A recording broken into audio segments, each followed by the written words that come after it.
Oke, kembali lagi di channel saya. Makasih buat kalian yang sudah mengklik video ini. Kita membahas terkait jasa Pak Jokowi. Wah, kali ini mereka membuat berita baru lagi. Kali ini mereka membilang ijazah Pak Jokowi dibuat di pasar Pramuka.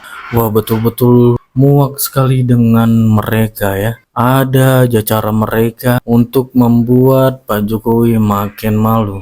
Makin aneh saja ya. Tolonglah Kapolri, Kapolres, cepatlah tangani kasus ini supaya mereka cepat dibungkam. Dan kali ini juga terkait pemakzulan Mas Gibran. Kita tahu ya, Mas Gibran selalu diserang dari pihak Pak Anies, dari pihak Banteng. Padahal mereka dulu pengen sekali menjadikan Mas Gibran sebagai wakil mereka. Pengen sekali berpasangan dengan Mas Gibran. Kita lihat ya langsung gimana videonya. Sebelum kita ke videonya, bantu like, subscribe, share dulu video ini. Tidak tunggu lama, kita ke video langsung, let's go. Kan bahwa Andi Wijayanto mengetahui kalau ini ijazah dicetak tahun 2012 benar demikian Pak?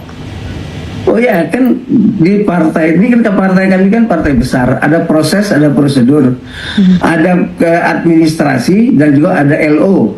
Nah, Pak Andi itu menerimanya kan dari tim LO itu, jadi itu sudah disortir dan segala macam.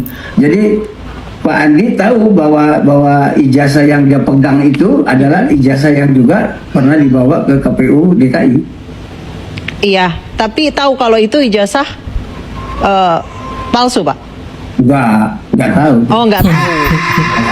Baik, yang jadi Pak Prasetyo Edi, ya gimana? Yang tahu itu cuma 2 orang. Oke. Yang namanya Widodo sama Dhani Iskandar. 2 orang itu yang tahu. Kalau semua orang tahu berarti bukan rahasia mereka. Boleh Pak Dhani Iskandar diajak ngobrol bersama kami Pak di Newsroom Pak? Nggak tahu dia di mana. Oh, hilang sekarang Pak. Nggak ada, dua-duanya udah nggak tampil di sehari-hari. Oke, Biasanya baik. mereka sehari-hari ada di DKI, di partai. Baik, tanggapannya Bapak tadi soal sanggahan dari pengacara Joko Widodo. Enggak, saya nggak mau nanggapin. Itu kan urusan dia. Urusan saya mau menertibkan dulu administrasi informasi dari partai. Dari partai ini gimana sebenarnya ini. Jadi saya sedang melacak ke belakang siapa aja aktivis partai ini. Sesuai baru kita akan buka ke luar. Jadi pada waktu Pak Pras dan kawan-kawan ke KPUD itu ketemunya sama dengan Pak Juri Ariantoro.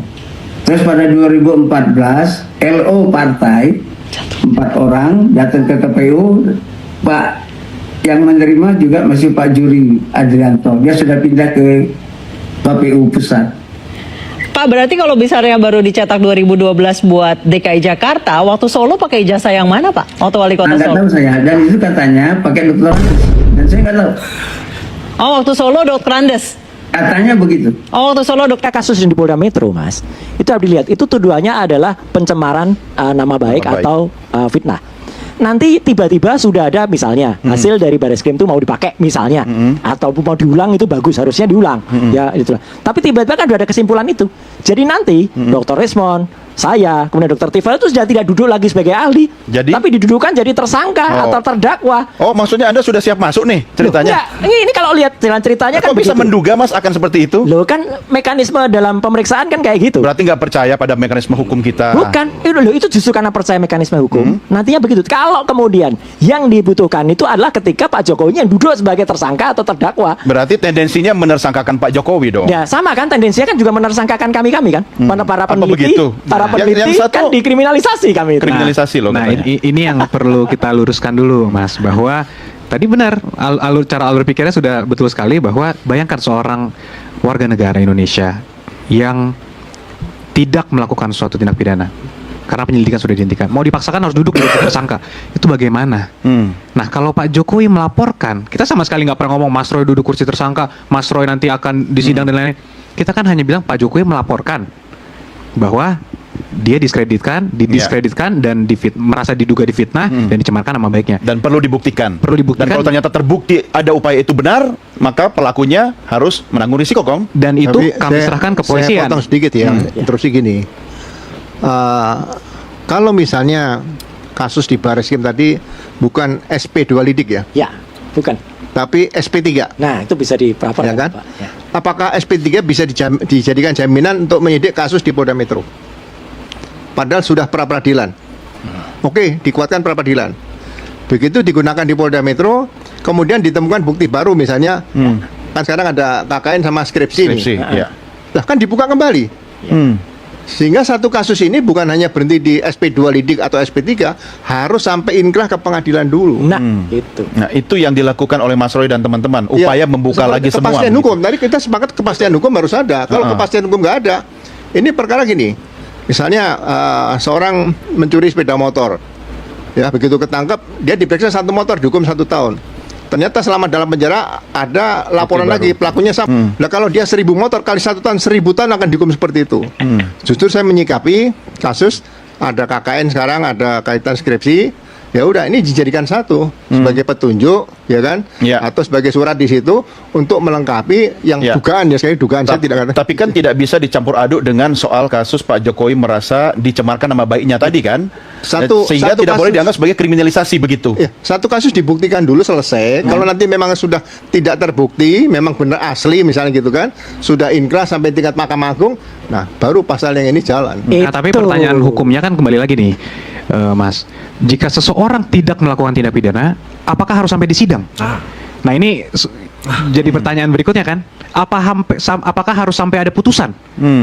Padahal orang itu tidak terbukti melakukan tindak pidana. Bukankah sekarang sebenarnya sudah ada sidang, trial by the media? Exactly. Yaitu ya, jangan yang kita nggak mau adalah ada orang yang tidak bersalah, tidak ditemukan bukti, sampai harus sidang, sampai seakan-akan dibuat kalau tidak ada putusan yang inkrah menyatakan itu asli, maka palsu.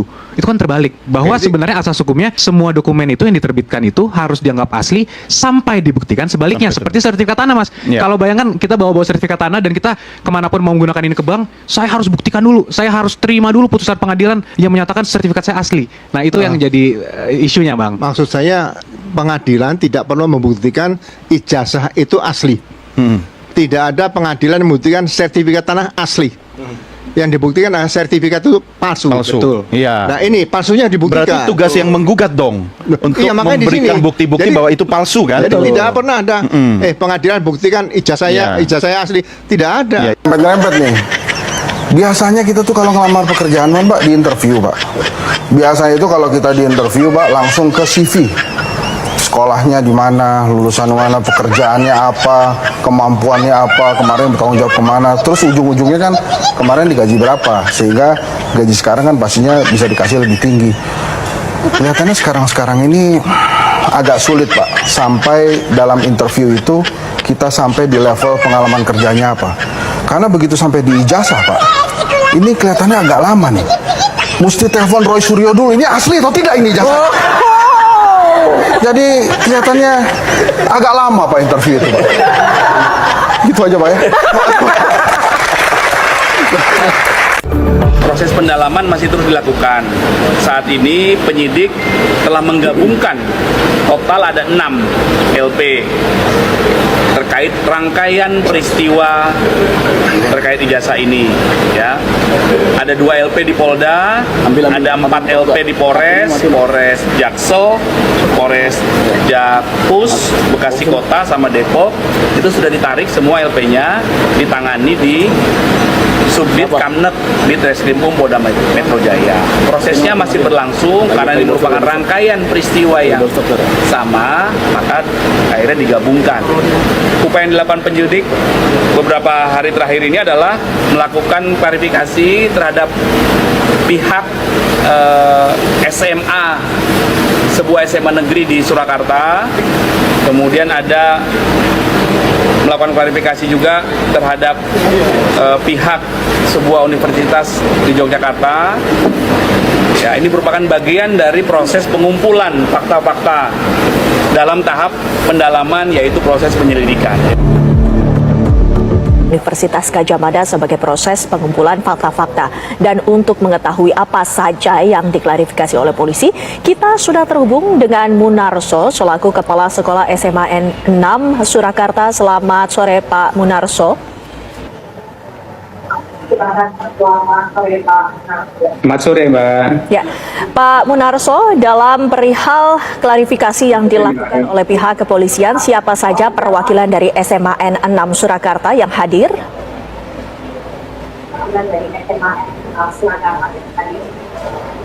Satu yang hadir ada dua, saya sendiri selaku kepala sekolah dan juga KTU saya, Bapak Rudi, selaku Kepala TU SMA Negeri 6 Surakarta. Pak Munarso, dalam pemeriksaan ataupun pengumpulan fakta-fakta yang dilakukan oleh pihak kepolisian, apa saja yang dikonfirmasi, Pak Munarso? Oke, terima kasih. Memang benar dari Polda Metro Jaya kemarin hari Selasa SMA Negeri 6 Surakarta untuk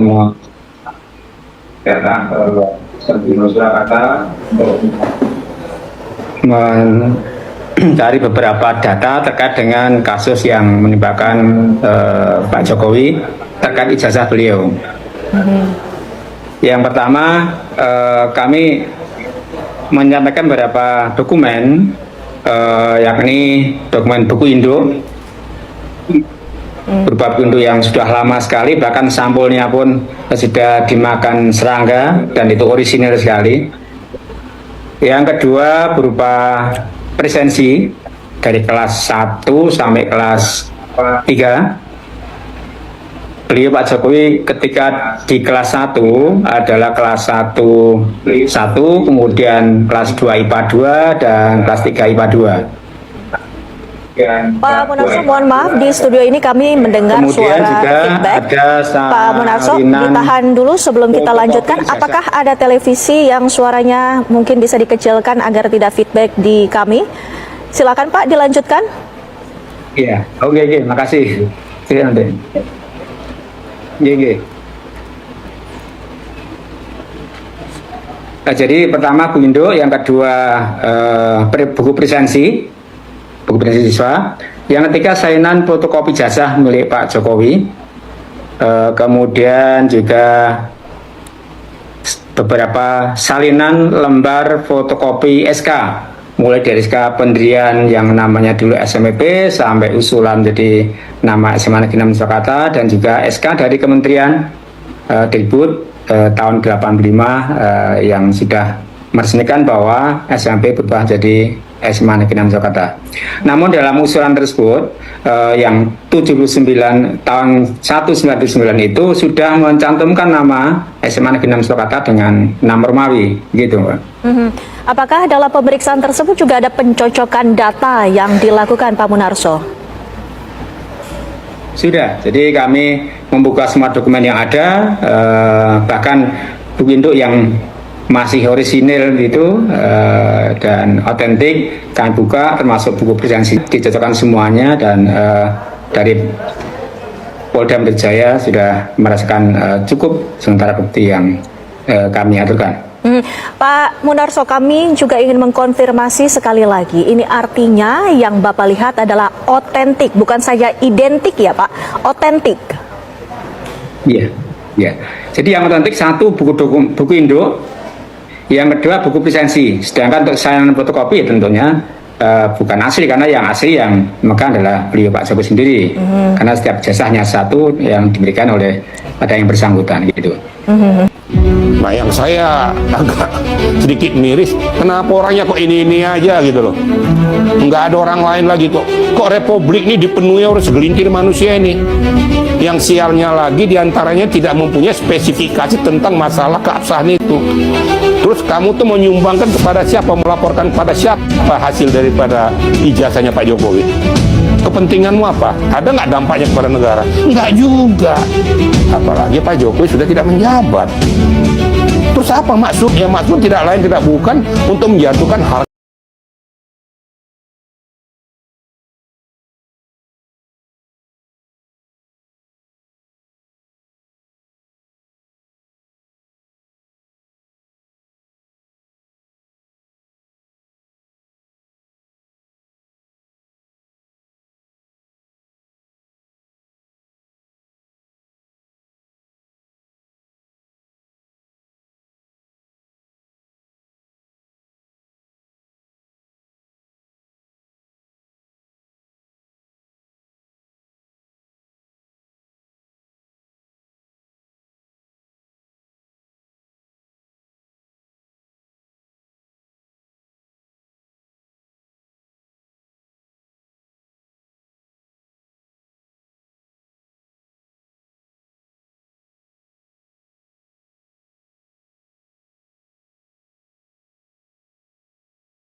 berapi-api, seolah paling hebat di Jakarta Raya kamu. Ya kamu jangankan dibandingkan dengan Pak Jokowi dengan menteri kamu gak adanya kok. Kita kok merasa hebat sendiri kamu. Saya bicara apa adanya gitu loh. Jadi biar masyarakat ngerti, orang-orang kayak gini nggak perlu dikasih panggung sebenarnya gitu loh. Kasih panggung makin berkuar-kuar aja, makin bias. Akhirnya masyarakat berpikir, muak masyarakat lama-lama gitu loh. Kok ini lagi kayak nggak ada orang lain. Hutanan aja ya, nggak pakai. Bukan maksudnya. Respon. Coba dulu kau teliti babi. Babi dulu sama babi sekarang. Kalau babi dulu mirip nggak sama kau, kalau babi sekarang mirip nggak sama kau. Coba dulu kau teliti. Kalau nggak babi kau teliti begu. Begu dulu sama begu sekarang, ada nggak yang mirip sama kau? Coba dulu. Ya, nggak usah sibuk kau neliti ijazah Pak Jokowi. Ya, sampai capek-capek kau pergi ke UGM itu, nggak ada gunanya. Orang stres kau tahu. Coba dulu kau teliti babi kau di kampung sana, ya, sama babi dulu. Babi dulu, tapi di kampung kau juga. Ada nggak yang mirip sama kau? Kalau aku rasa ada, ya. Iya, kalau nggak begu gazang. Coba dulu kau teliti, ada nggak yang mirip sama kau? Memang kau jangan juga kau, tahu kau. Saya Prabowo menang segera pindah agama. Saya nggak percaya. Ya, saya yang percaya yang menang itu adalah Anies Baswedan. Karena Allah tidak ridho Prabowo jadi presiden. Waktu saat kampanye bukannya berzikir malah berjoget-joget nggak jelas. Lihat Anies kampanye sambil jadi imam dipandangkan itu mau jadi presiden. Mana pantas Prabowo jadi presiden, hasilnya apa? Kampanye bukannya berzikir, bukannya berselawat, malah joget-joget nggak jelas. Udah badannya pakai apa? Ada Imam Mahdi di Indonesia ini.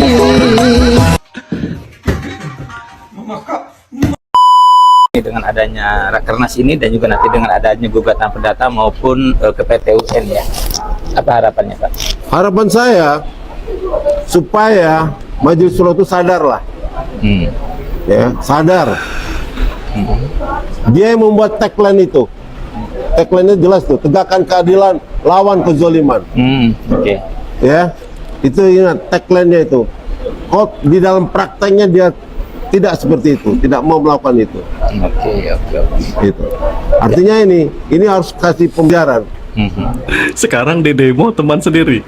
Kita bukan soal menang kalah ya, tapi memberikan pelajaran politik kepada senior kita, seperti Amin Rais. Berarti nanti tergugatnya Pak Amin Rais ya Pak? Pasti, Amin Rais tergugat. Kalau di pengadilan negeri ya, kalau di petunnya itu ada Menkumham. Jadi di petunnya itu Amin Rais dan Menkumham. Oke. Kalau di pidananya itu DPP, ya, dan Majelis Suro. Karena ada pemalsuan di situ. Kan udah Pak Mahfud udah bilang yang menggantikan Gibran kalau ada pemaksulan itu sudah didaftar. Ada Anies Baswedan, ada Ganjar, ada Mbak Puan, ada AHY. Sebenarnya dalam hatinya supaya orang ngomong Pak Mahfud lu juga, kan? Nah, memang kalau kita lihat sangat disayangkan ya Pak Mahfud. Tapi ya kembali lagi namanya Pak Mahfud lagi mimpi atau lagi halusinasi ya kita mau ngomong apa? Ya kan Bang? Atau bisa juga Pak Mahfud juga masih marah atau dendam, kita nggak tahu ya. Waktu debat bagaimana dikelecehin sama Gibran gitu loh, ya kan? Waktu debat kemarin ya kan. Terus kita harus tahu Pak Mahfud ya, mohon maaf Pak Mahfud ya kan, dasar-dasar untuk pemaksulan ini nggak ada sama sekali ya kan. Ya saya nggak mau ngomong Pak Mahfud suruh belajar lagi, itu kan nggak enak kan ini orang tua. Pak Mahfud coba menggali benar-benar deh, ya kan? Mana ada dasar konstitusi yang dilanggar sehingga terjadi pemaksulan. Ketua DPP PDIP Puan Maharani memberi sinyal menjadikan Wali Kota Solo Gibran Rakabuming sebagai bakal cawapres Ganjar. Menurut Puan, peluang terbuka jika Mahkamah Konstitusi mengabulkan gugatan untuk menurunkan syarat usia cawapres dari 40 tahun menjadi 35 tahun. Jadi ya kalau memang kemudian mukanya Pak Mahfud, tolong lihat ini Pak Mahfud. kemudian disetujui untuk ada calon wakil presiden di bawah 40 tahun, ya mungkin saja bisa kemungkinan Mas Gibran yang maju. Kalau memang tidak setuju dengan putusan MK 90, jangan ikut pemilu, boikot pemilunya. Tapi kan tidak boikot pemilunya, ikut tetap karena masih berharap menang. Saya tahu juga bahwa teman-teman yang jadi dapur politiknya penasihat politik 01, 03 semua berspekulasi. Oh bagus kalau Gibran jadi diloloskan. Kenapa? Ada alasan untuk ada amunisi lagi kita untuk menyerang Prabowo. Bagaimana caranya sehingga kemudian elektabilitas Prabowo ditarik turun oleh Gibran, sehingga mereka tidak boikot itu pemilu. Yang dilakukan ikut pemilu terus, ikut debat bersama-sama, debat dengan Gibran. Karena pikirannya di debat itu gampang, ini anak kecil bisa kita kalahkan, kita makan habis-habis di waktu debat. Ternyata enggak juga, justru dapat poin di situ Gibran. Ketika pemilu menang Prabowo 58% dibandingkan dengan 24% dan 16%. Akhirnya apa yang terjadi? Malah sekarang baru narasi lagi berubah. Bagaimana caranya? Narasi apa yang kita pakai? Oke, itu dia video, gimana menurut kalian, dan sampai bertemu di video saya selanjutnya.